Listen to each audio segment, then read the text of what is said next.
My eyes are red and swollen. They hurt because of allergies. Fuck my life. Ouch. Ah, dude, seriously. I hate my allergies. But yeah, if my eyes look weird, it's because I have allergies right now and they're just killing me. But whatever. Alright, so this week's manga and manhwa mashup, I guess. We got a new chapter from One Punch Man. The Last Human, Solo Leveling, Seven Deadly Sins, the first epilogue, Boku no Hero, One Piece, and Black Clover. And I mean, most of the chapters were pretty good. One Punch Man was pretty hype. Honestly, the chapter came out right after I did my last video. And let's talk about that one first, I guess, and we'll talk about Last Human and last, because, well, it's The Last Human. So we go One Punch Man, Solo Leveling, let's say One Piece or Boku no Hero. What's better? I mean, One Piece was pretty hype this time around, so let's let's put the hype chapters first, I guess. I don't know, for those people who are interested. Okay, so let's go One Punch Man, One Piece, and Black Clover. That line of, I don't know. So One Punch Man, finally a new chapter. I've been waiting for a while. It's pretty good. You see Puri Puri Prisoner just being like, well, Nyan just ran away, so they didn't finish their fight. And he's like, well, why did he not fight me? I mean, I'm like the weakest S-rank hero. And it's like, okay, that's pretty good to hear. That's pretty hype, because, I mean, Puri Puri Prisoner was the weakest in season 1 of the anime and all the way through. And even with his, like, upgrades, he probably still is, as he realizes, which I think is fair. But, I mean, seeing how strong he's become, I don't know if he can take on... No, I mean, Nyan was a dragon level matchup, right? Nyan he's a cadre, so he's a dragon level threat. So yeah, he can take on dragon level threats now, which he wasn't able to do before. I think before this arc, before these upgrades he got, kind of, he wasn't able to take on dragon level threats, only demon level threats. And yeah, that's pretty hype. So everyone in the S class, at the start of the series, like half of them could not take on dragon level threats. But at this point, you know, I think most every one of them can. I'm thinking who could not. So who's not? I think the people who aren't here, maybe they couldn't. So the tank top master guy, maybe it depends on the matchup, honestly. But I think he could take on a demon or a dragon level. But it has to be like a low dragon. I don't think tank top master can take a high dragon or a just normal like mid tier dragon on. Watchdog Man can kick a dragon's ass, no problem, but he's not here because he has his territory. King, of course, well, we've seen in the anime now, I don't think King can take on...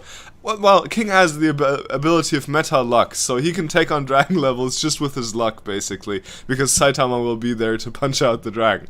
Alright, so next we see... Superalloy Darkshine, that's the name. We see him fighting against Bug God, and basically Bug God's just wailing on him, just punching him all the time.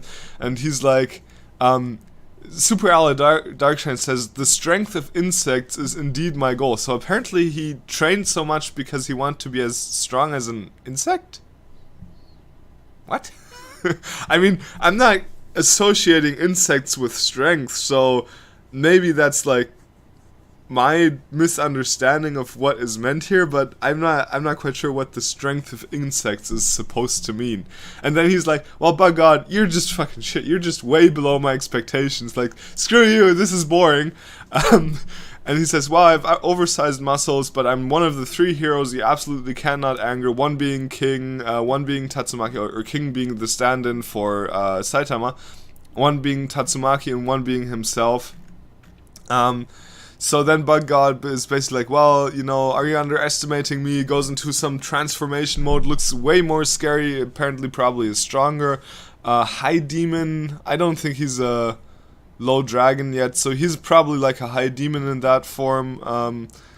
And then he just gets punched out, like one punch just explodes and bam, gone. And then at the end of the fight, I've already gone through half the chapter, so you have to read these yourself. But I'm just going like the short order. I don't want to spoil too much. The conversations are really great. Like I liked Superalloy Darkshine. He's pretty funny. But he's like, if I don't run into an important figure like a cadre soon, my muscles will become demotivated. It's like, well, I don't have any muscles to speak of, so maybe that's already the case for me. Then we get to Overgrown Rover, and he's attacking Saitama. Saitama has finally shown up back again. Now, I've seen many people in the comments complaining that Saitama wasn't there. It's like, oh, who's this guy Saitama? And okay, that was kind of funny. But who's this guy Saitama? I don't know who that is. I've never seen him in this story because he hasn't been there for the entirety of the arc. And look, guys.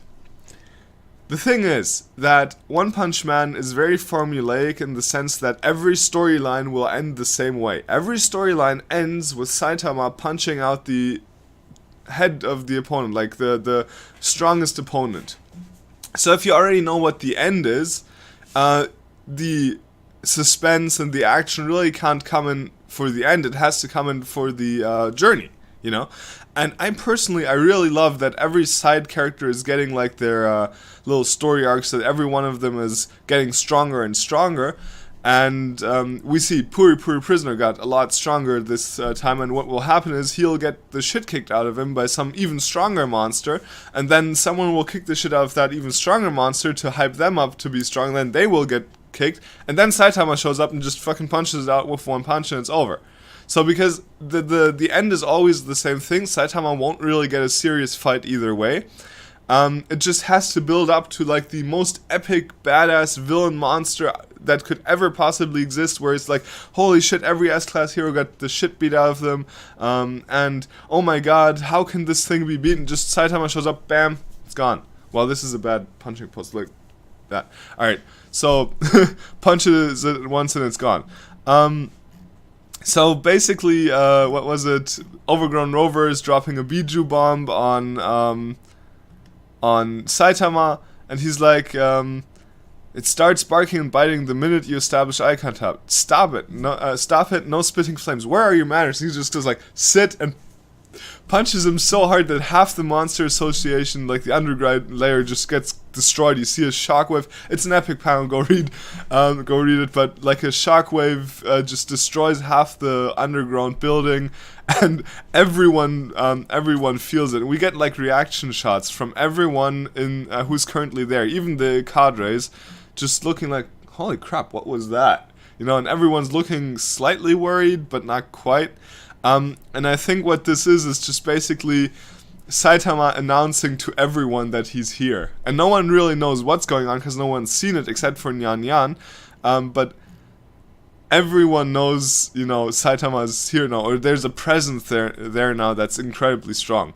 And Nyan Nyan is just seeing that from above, like, holy shit, he took out Rover with one punch, what the fuck is this guy? Alright, surprise attack, attacks him from behind with a super feline retribution, and it didn't even pierce the skin, like the same attack that sliced open Puri Prisoner very deeply in the chest, didn't even, you know, it has the scratch marks on Saitama's head, but it didn't really pierce the skin. It's like a cat scratching its owner, basically. And the thing is, in the webcomic spoilers, I guess, Overgrown Rover kind of shrinks down after this and becomes Saitama's pet. And so Black S, which is Black Sperm, because I've already been cursing anyway, but Black Sperm pretty much ends up the same way as like a little pet of Saitama. I'm thinking that they may replace Black Sperm with Nyan Nyan here, because Nyan's biggest problem was with like over clingy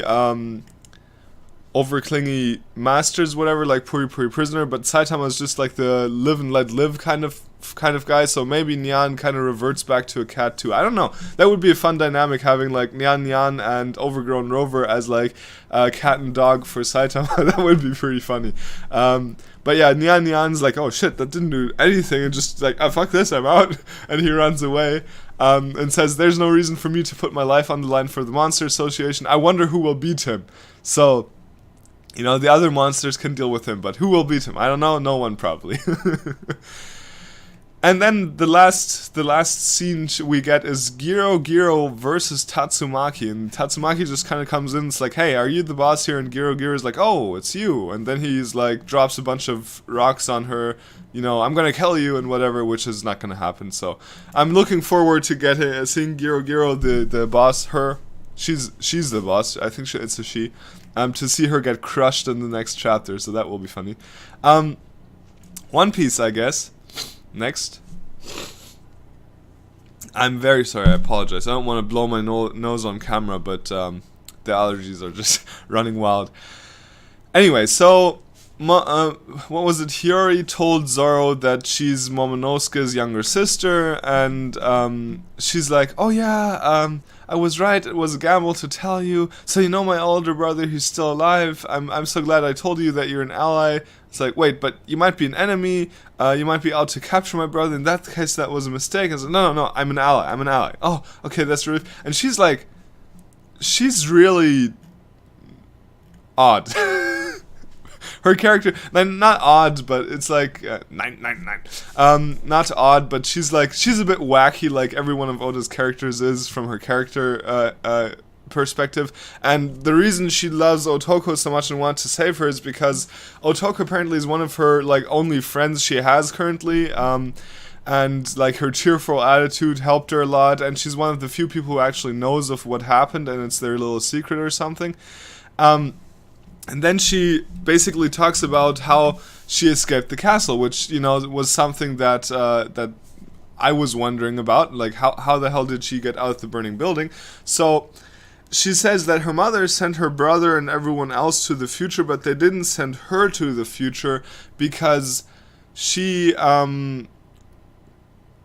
because they want to ensure that if everything goes wrong, then the bloodline of the Kozuki would still go on, basically. And I'm not quite sure why, but alright, maybe because of the voice of all things kind of thing.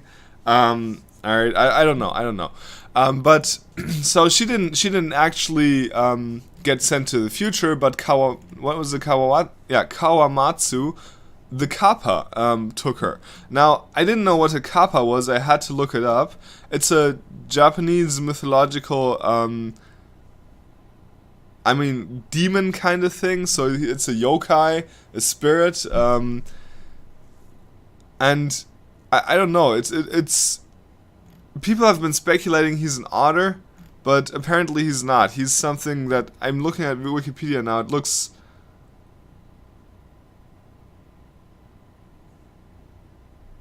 What? What is this? Okay, I'm looking at the Wikipedia for Kappa now. I think I can show that part, so... Here we go. Alright, so first of all, what the fuck? Okay, this is in German, but what the fuck is this guy doing? Is he shitting in his mouth? What is this? What is this? Can someone tell me what the fuck this is? This is weird. Okay, so Kappas, what do they look like? They look weird. What the hell? Oh, that looks like that one Pokemon. I don't know, the one... There's a Pokemon that looks not like this guy, but... and not like this. This looks just... This just looks weird. I'm a bit worried of what Kawamatsu will look like. These designs are a bit off the wall, even for Japanese purposes. But okay, so he entertained her after her mother died. So apparently her mother is just dead, from what we hear here. Some people had like theories that she's not actually Hiyori because that's just too obvious, and Oda is a better author than that. And as I said, like he's like a top 20% author in every area, but he's not like a godlike author in every area. And I think in this case he actually did rush Wano a bit too hard, and he did actually not unfold as many mysteries and stuff as he usually would, because he wanted to get to the action part, which I think we see now is where he's kind of slowing down everything again. Like the last two chapters, in my sense, were like chapters where he slowed down everything, because I think he's finally gotten to the part where all the foreplay is out of the way and he kind of just wants to get to the main story. But I think in the process of doing that, he's rushed the main story too much, and that way, yeah, that didn't help. Let's put it that way. That didn't help, because now everyone's like, well, it can't be true that she's Lady Hiyori, but I think she's Lady Hiyori actually, and the mother is probably just dead. Whatever. I mean, it's not much of a mystery to uncover here. She spent like 12 years with Kawamatsu until he disappeared, and then she hears that Inuarashi and Nekomamushi are still alive. She thought they were dead, and she's like, she makes the best face there. That is just so cute. Okay, I know I usually don't want to show, but like on the left here, that face it's so cute. What the fuck?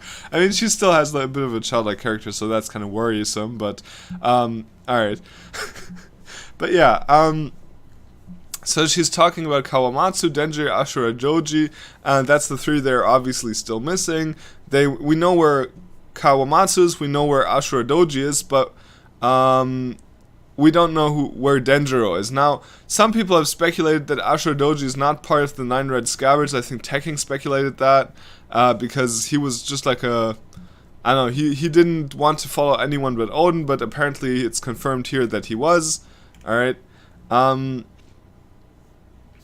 So Zoro knows about the meetup location being leaked, whatever, and he says like, okay, whatever, I can't really do anything about it, I'm just gonna sleep for a while.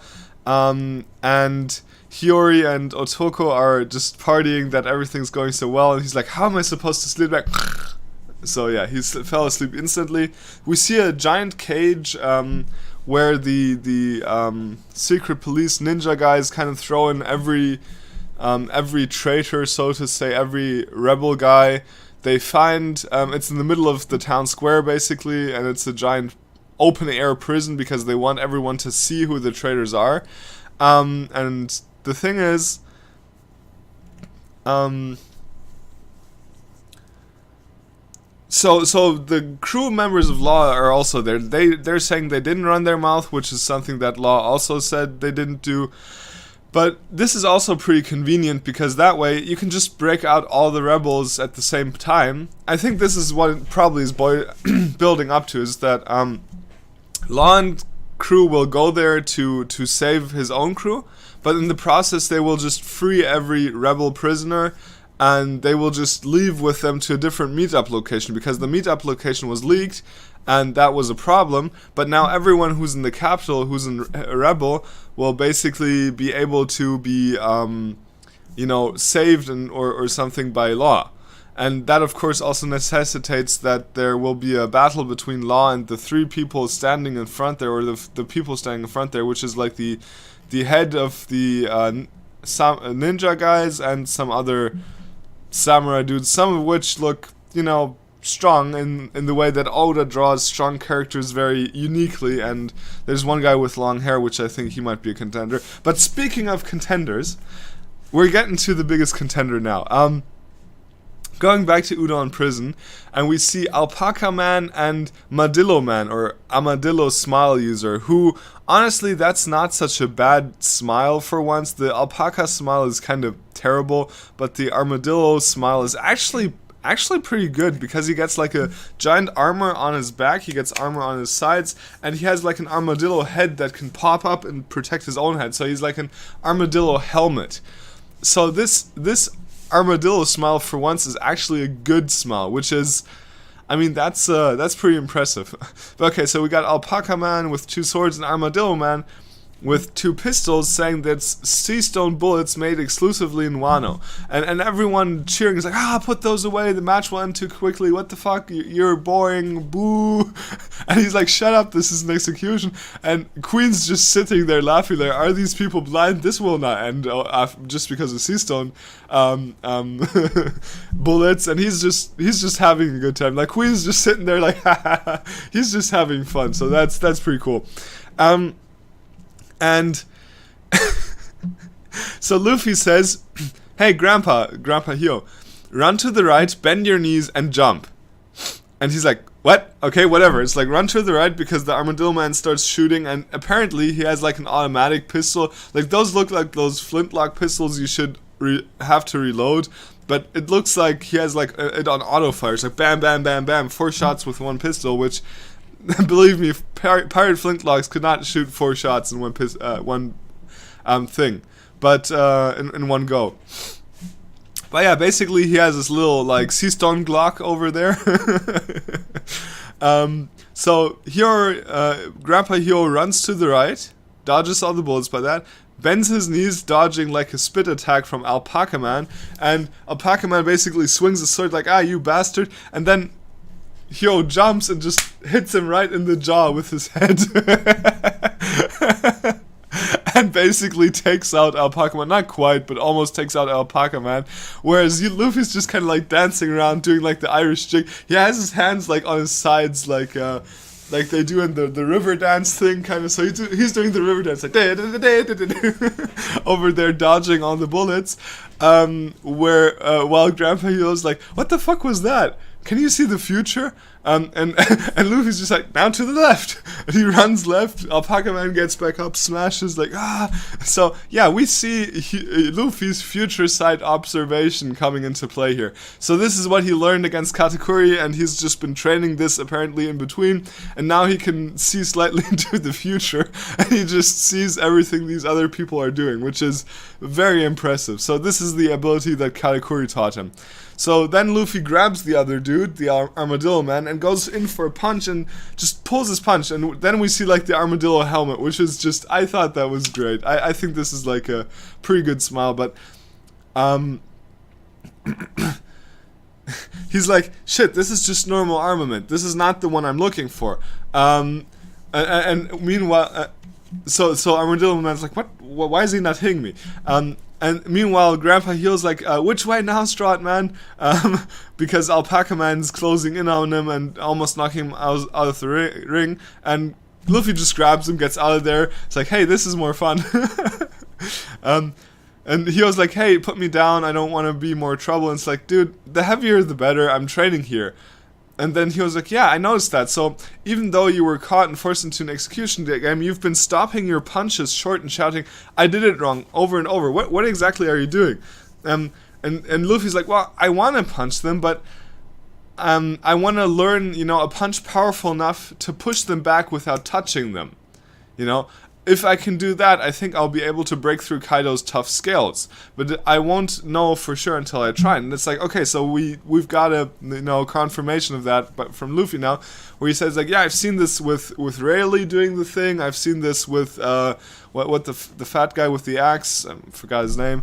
That guy. But yeah, it's the color of armament Haki button. Then. Hero's like, well, wait, Haki is what you call it on the outside, right? I think we have an ability like that in Wano where we transfer the ability into the sword. And then he says something that we actually heard from Zoro before. So that when we want to cut something, our sword will cut even the thickest steel, and when we do not want to cut something, our sword will not cut the thinnest of paper. The sword becomes one with his master, basically. And that's something that Zoro said all the way back in the Alabasta arc against Mr. One. He said, like, his master taught him that if you don't want to cut something, your sword has to be, able to not even cut paper if you don't want it to. Your sword has to listen to you, basically. So I think Zoro is also going to learn this. I'm going to be honest. I think Zoro is going to learn this form of Haki, or I hope he does. Because that's basically what his master taught him, right? And then Hyogoro,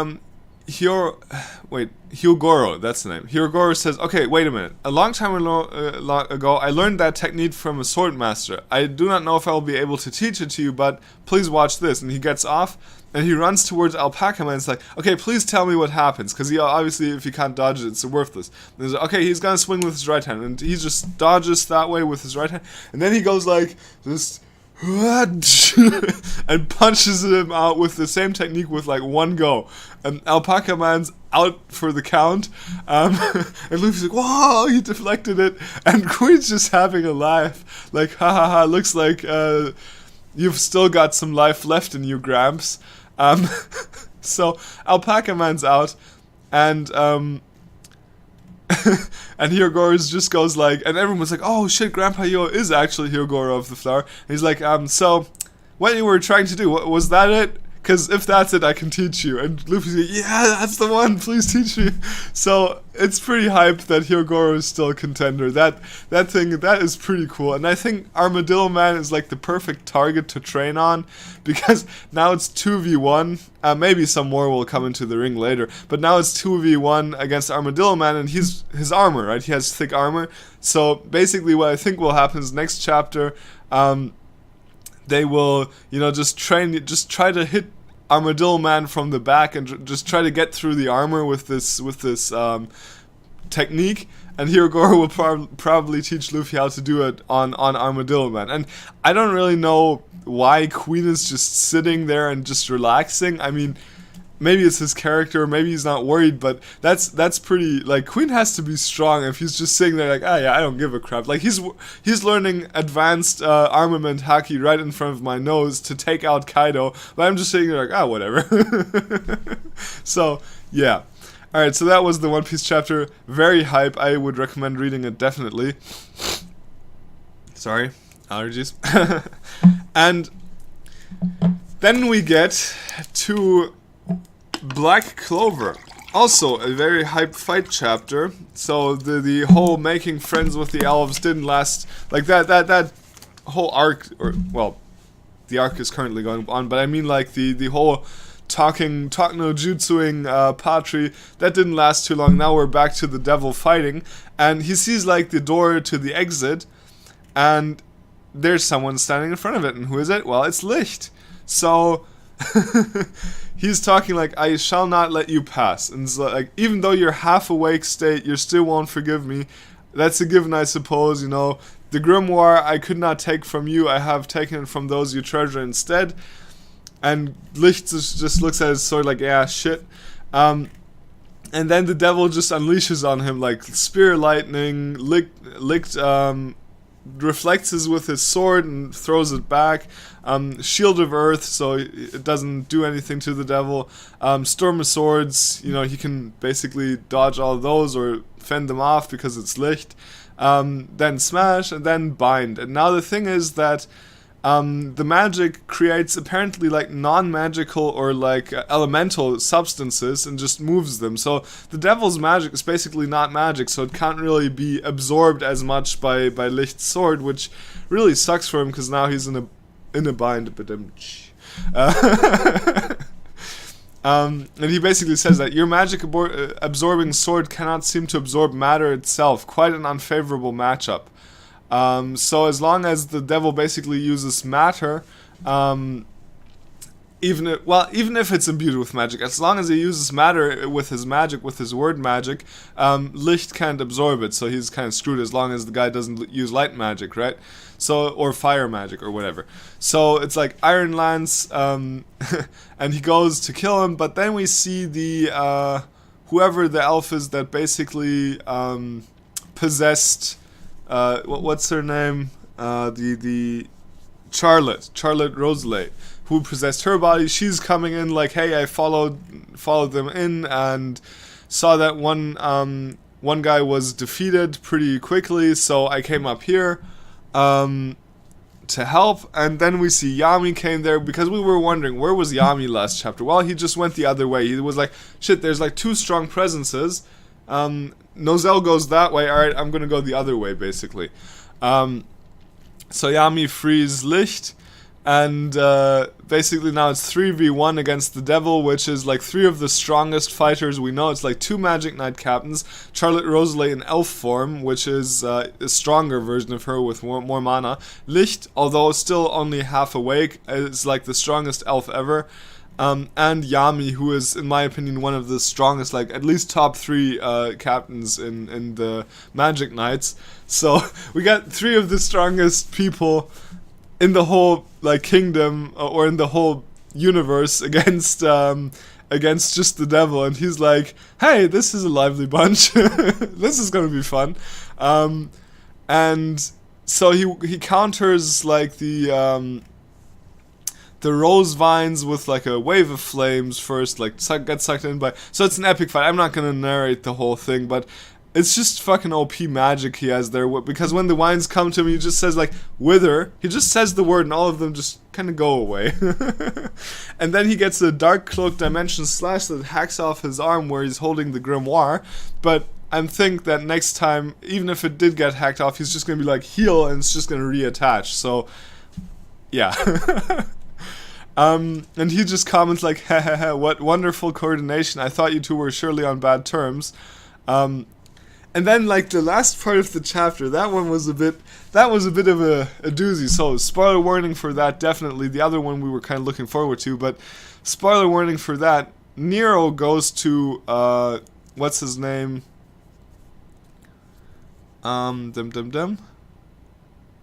Finral, that's the name. So, Nero goes to Finral and wakes him up. You know, the bird wakes him up, and the little bird that always follows Asta around, and then the bird sits on his chest and is like, hey, take me to the skeleton of the Demon King, or of the demon. It's like, nigga, you can talk? What the fuck? Sorry, I've been watching too much of that, what was its name, I forgot the name, it's Daquan Wiltshire. On YouTube. Great YouTube channel. Incredibly funny guy, by the way. I'm gonna just put his channel here. So I've been watching way too much of this guy, and of course, since he's black, he's allowed to say that, and I'm not, apparently, because I'm white. But it's not that I want to say it, it's just that, yeah. Slipped out. Sorry, guys. Wasn't meant that way. But honestly, if you don't know this guy and you found this channel, I mean, what the fuck? First of all, and secondly, this guy is one of the funniest dudes I've ever seen. I've watched 2 videos of his. I've already laughed more, like, I've watched more than 2 at this point, but with 2 videos of his, I've laughed more than like the last half year combined. He's very funny. So yeah, go subscribe to him, I guess, whatever. But yeah, so like, dude, you can talk. What the fuck? That's news to me. What the fuck? The bird can talk. Yeah, that's a bit weird. All right, so that's the end of the chapter, and see the thing. Okay, so here's the thing. This whole resurrection business in Black Clover is a bit weird, because I don't quite get how it works. So the people aren't resurrected directly. So that's something, I guess. They're not resurrected directly. But basically you got like the resurrected elf in Yuno, you got the tattoos kind of thing. They resurrect into a body that also kind of looks like their body. So it's like a human is born that has a distinct human soul that has a body that looks like the elf, into which the elf is reborn.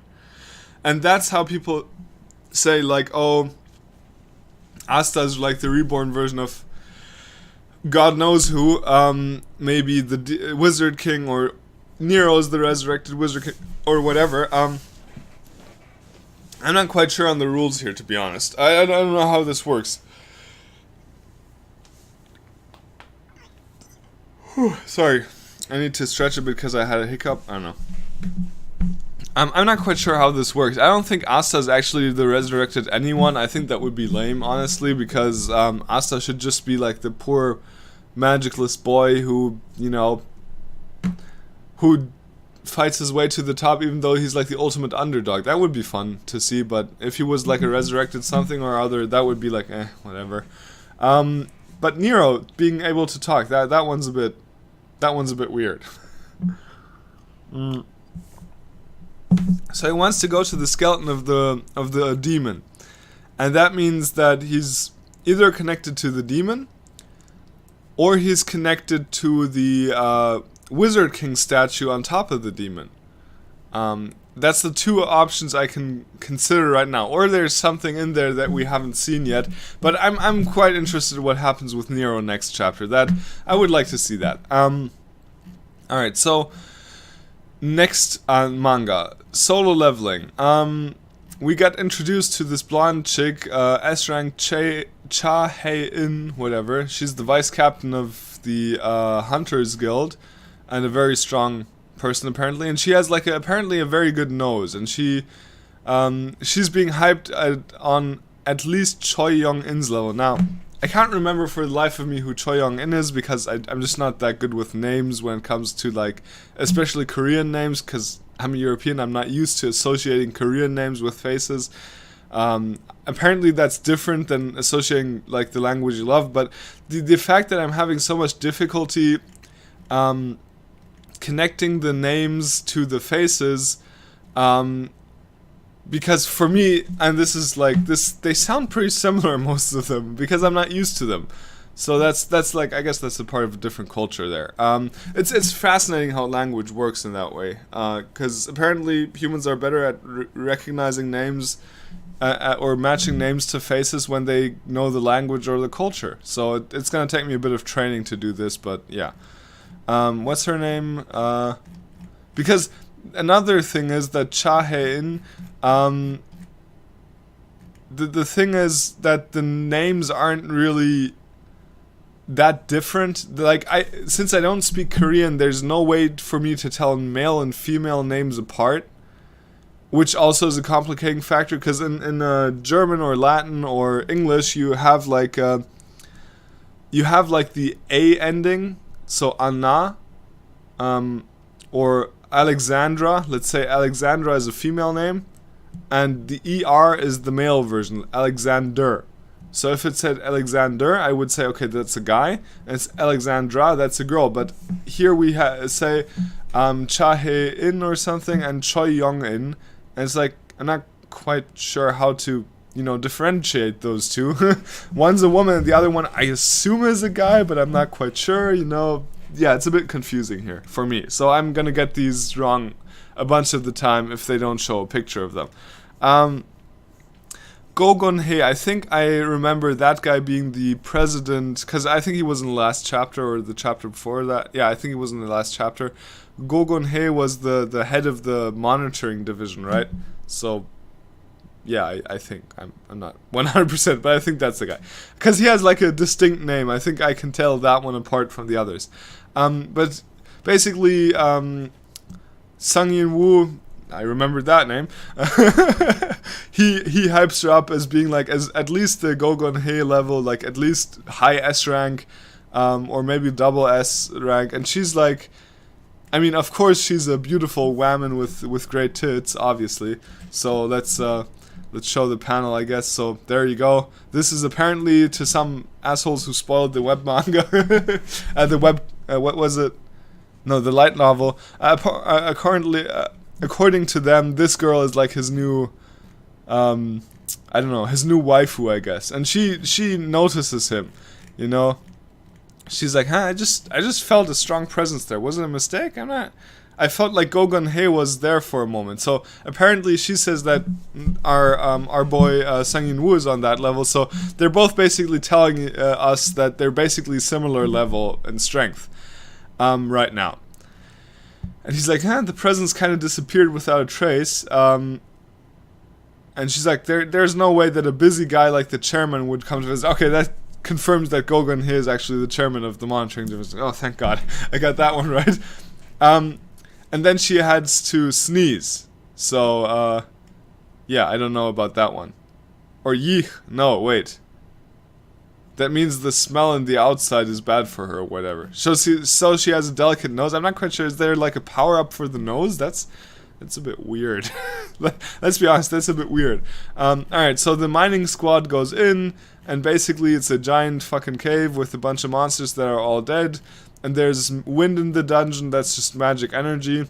And people are like, who the fuck is this guy? He's an E rank? What the hell is wrong with him, right? And, it's like, why did they recruit an E rank? Can he even control his strength? Like, he's so weak or whatever. They just talk shit behind his back. And, someone just kind of like bumps his shoulders, like, hey, let's pick up the pace. And it's like, don't just stand there in the path, it's so wide. And he just looks at him like, dude, oh, never mind, sorry about that. And everyone's just kind of scared of this guy. This big tough guy is just kind of scared suddenly. And then you see Sung Yin-woo just like swinging like a madman at the mana crystals. And everyone's like, what the fuck is wrong with this dude? Like, holy shit, he's a hard worker. But yeah, so the boss is basically still there. the boss monster. He's still dormant. He hasn't activated yet at the end of the dungeon, but all the other monsters are cleared. So they're gonna take out all the monster corpses because you can get these like crystals from them, which are very valuable. Also, they apparently use like the scales as resources for like items and stuff. So that's pretty cool. And of course, they take out the mana crystals. And basically, Sang Yin Woo's like, well, what if the boss wakes up? So what happens if the boss leaves the nest? And the head of the mining expedition is kind of like, well, those kinds of situations are very rare, but everyone in here will die. Okay, that's a bit of a risk, isn't it? And then it's like, aren't you scared? It's like, no, I've been here for 3 years and nothing ever happened. So it's like, I don't know, that kind of sounds like a death flag to me. But I don't know. So at the end of the chapter, like, the mining team takes a lunch break. You know, it's time for lunch, and Sang Yin Woo's like, yeah, whatever, you can go, I've already eaten, I'm gonna just stay here and keep working.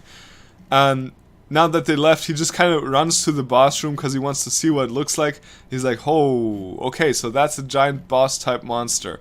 Or giant type boss monster.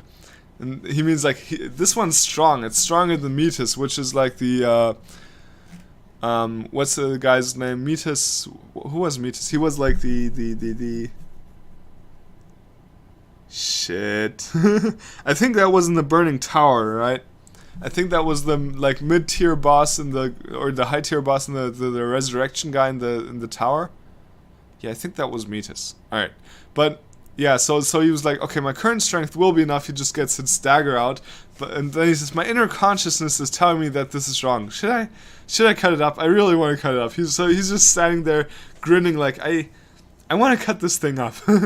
And basically explains that the gate will start shutting down the moment I kill the boss, and the Hunters Guild will take a huge loss. And that's of course not very nice, but he's considering it. He's considering it. But then he gets called out, like, what are you doing in here? And so probably what happens is the lady came back, and what I'm thinking will happen, I'm not sure, but next time the waifu and him will probably she will probably, what was it? She will probably she and him will probably fight the boss type monster. So yeah, that's gonna happen. And I think they'll defeat it, and the gate will close, and everyone's gonna be like, what the fuck? What did you do? And it's like, well, this guy was mining in there, and he kind of just, you know, he triggered the boss monster to come out, and he would have died, so I went back in to save him, and I killed the boss by myself. Basically, that's probably what they're gonna go with after they killed him. Yeah. All right. So that's that for solo leveling. Let's go on to Boku no Hero. Also very hype this time. We're getting a lot of fights this time around, which is just epic. I love it. So Boku no Hero is okay, so they locked onto us with the camera, and they only gave us an hour to go to a certain place, probably because they know we have a teleporter or a transporter available. That's a very tight frame, but okay. So they're arguing for a while there, like, we should rush in and save him, and save Giran, whatever. And everyone else like, nah, let's think up a plan. This is not a good idea. We shouldn't do that because we'll just risk our lives. Toga said no, they may have killed him already, which is a fair point. I mean, from the League of Villains perspective, they may have killed him already and been lying the whole time. That may actually be the thing. And so Twice is going on, like, getting mad, let's go save him. He's got nobody else, you know, like, he's going crazy, and Shigaraki just kind of pulls off his mask, so he basically shuts up for a second, and stops screaming. So, yeah, Shigaraki has a new plan. Again, I recommend reading the chapter. I'm not going to say it all. His new plan is basically, like, hey, how long do we have until Gigantomachia wakes up? It's like 2 hours something. Okay, so let's go there. And, let's just have Gigantomachia kill the guys for us. So what he says here is, after about a month of fighting, I can tell that thing isn't invincible. It's just got too much HP. And so the spinner's like, so is that what you're planning? He can easily pinpoint Shigaraki no matter where he's hiding. That's Gigantomachia, right? So the plan is, yeah, we'll make Gigantomachia fight them for us. Even a giant like him would get a bit tired after that, and the doctor just, you know, loses his shit, like, that's cheating. What if it actually was a bluff? What then? You know, why are you doing this? You're not supposed to beat Gigantomachia by using them. But yeah, Shigaraki's like, no, let's lure Gigantomachia in there and have them fight, you know, the what was it, Liberation Army for us. And then after he's fought them, he's gonna be tired, and then we can beat him. So that's an interesting plan. So yeah, they go to the town. They get Dabi involved, which is nice to see because Dabi's one of the strongest ones they got. And then suddenly a hero appears, and it's the same hero that appeared after, you know, what was it? After these guys who stole the handbags were stopped by what's his name? Crap. There's so many names I'm starting to forget. The explosion guy and Icy Hot. So, Bakugo and... What's Icy Hot's name again?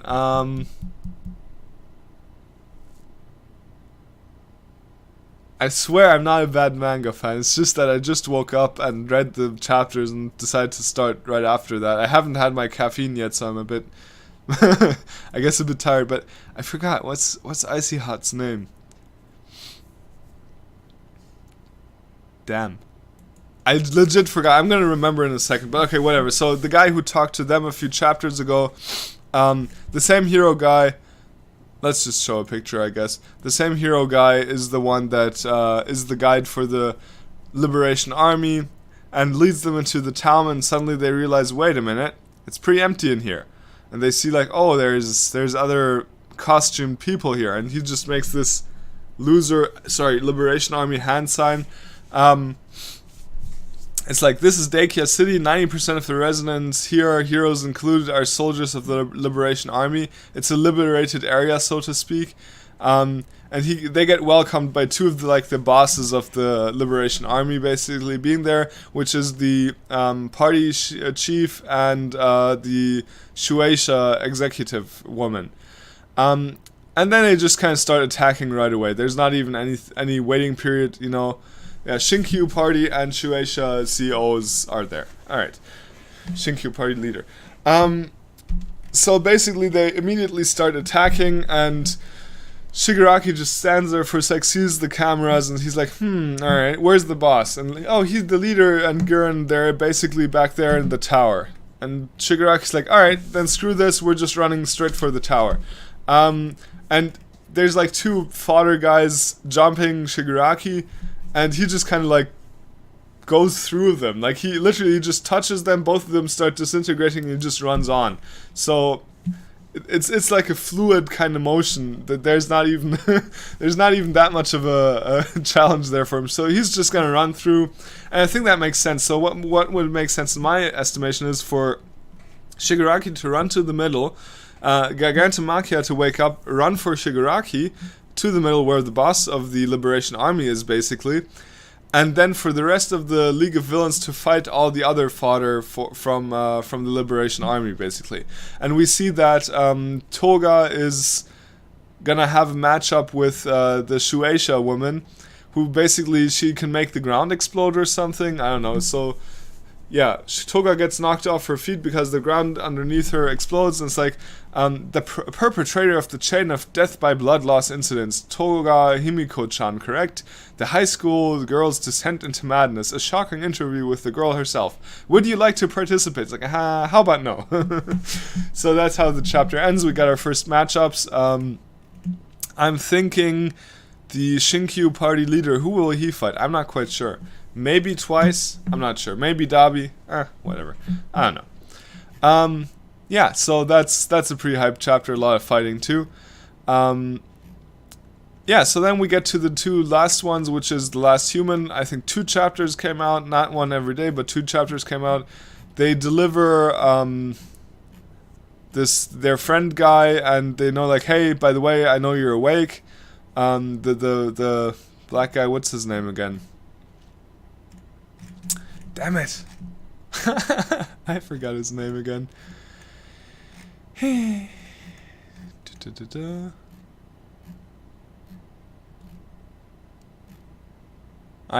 forgot. This is so bad, because this is again like Korean or Chinese names that I just can't remember those at this moment. But it's like, okay, so first of all, you guys have gotten weak. Why are you so weak? Go train a bit. So the side characters all have to do the breathing exercise and train. And apparently, like, Zhang Zhenyu, that's the name, he's gonna be part of the gang now. The teacher got reunited with her sister, but then he's like, hey, teacher, come with me, we need to go. And teacher's like, okay, sure, Teacher Lu. And like, this is great. The his friend there, the blonde guy, and the little sister of the teacher, they're like, going out, staying out the night, they're both like pervert, and they both get like head chopped by the blonde woman. I forget the names. God damn it. Okay, whatever. This is not going to be good if I forget the names. Anyway, so the new plot line is basically they have to go to the blood bank and get some blood for the teacher, because her armor scales thing, she didn't get transformed the normal way with the breathing exercise. She got part of the meteorite. Okay, so for those who don't know, basically meteorite comes to Earth, virus on the meteorite, everyone turns into zombies except for a few people who are now capable of evolving into stronger versions of humans. And if you get into contact with the meteorite, you will mutate instantly, and most of the time you will just die or be a mindless zombie. But in the teacher's case, someone rammed the meteorite through her chest and put it basically into her, and that turned her into an armored zombie. Which means she can actually remain conscious. She can actually still remain the same person, but she has like this black armor. And with the breathing exercise, and since the meteorite splinter was pulled out of her, with the breathing exercise, she was able to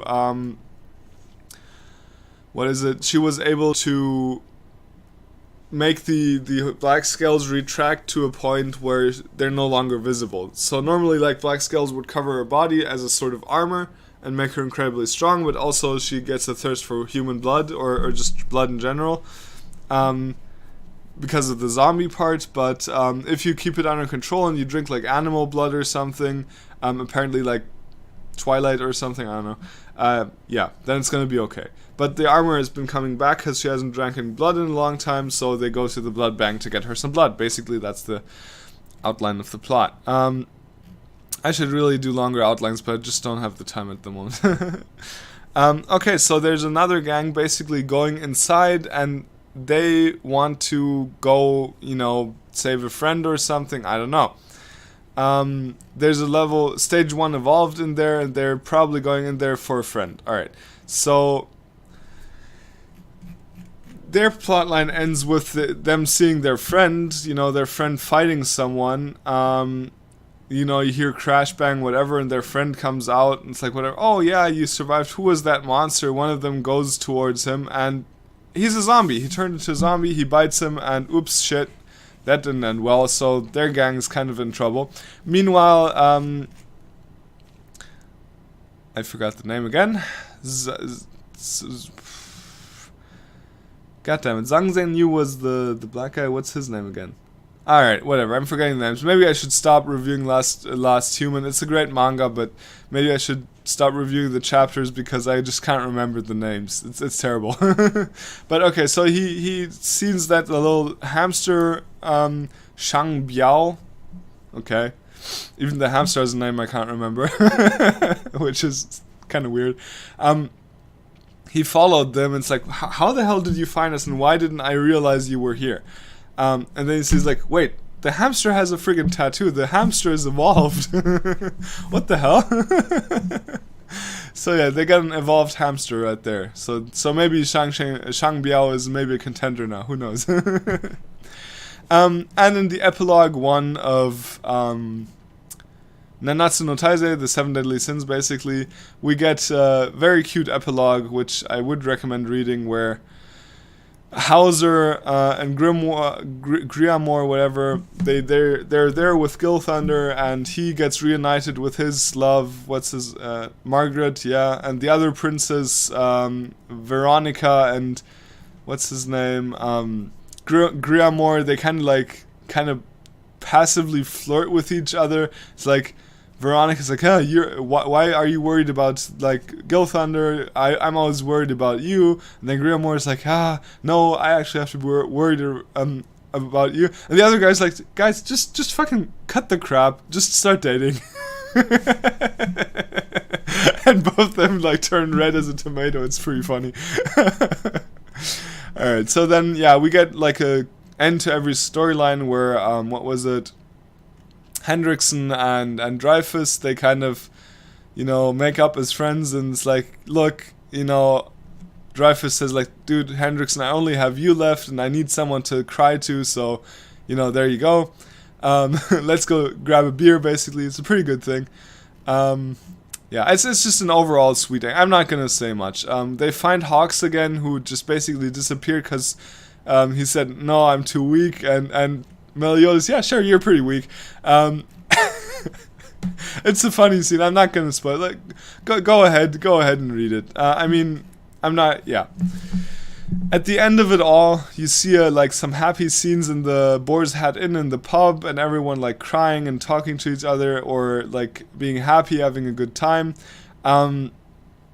So that's great, but it all ends on the note that. Ban says that you can't stay here much longer, Meliodas. Is that true? When's the day you'll be gone? And so apparently Meliodas did use his like original form, which is like too strong for this world to contain, and now he's gonna fucking rip. He's gonna die. That's or not die, but he's gonna go to purgatory and not be able to come back for a while. So yeah, that's a pretty sad note to end on, but it's a great series. I'm quite happy that it has a nice end. I'm just not happy that this is the way it has to end. Maybe Elizabeth will go to hell with him. I don't know, and they'll live happily ever after in hell. I'm not sure how to feel about that. I don't like bittersweet endings. I like more of the sweet only endings. All right. Well, that's it for this week. Seeing as though I've forgotten most of the names this time around, which is very unfortunate, I'm definitely going to grab some energy drinks for next time. So next time I'm going to have way more caffeine before I do this to be better in my concentration. Long story short, we got fight scenes in One Punch Man, Boku no Hero, Black Clover, and One Piece. All of them hype, all of them I would tell you to read.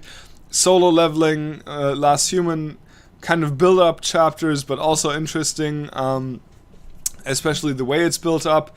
I think like Solo Leveling has had like 2 exposition chapters now to build to the next big boss fight. I'm completely fine with that. I think we should be getting into the next big fight in Solo Leveling next week, also in The Last Human next week, and we're probably not going to get another One Punch Man chapter until in like 2 weeks or something. They're not very regular. I'm going to have to check, is One Piece on a break next week? If not, we're probably going to get to see Luffy training on Armadillo Man.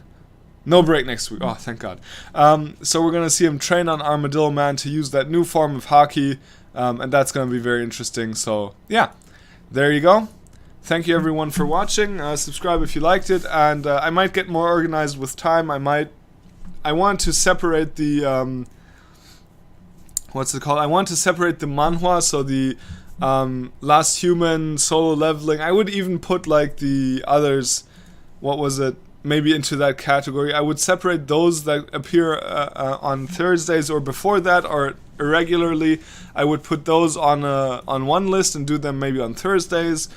And I would put the shonen ones on, because they appear in shonen on Fridays, I would put those on a Friday list, basically. So, the shonen ones, which ones were those? Boku no Hero, Black Clover, One Piece. I might do those separately from Last Human, Solo Leveling, and One Punch Man. Although,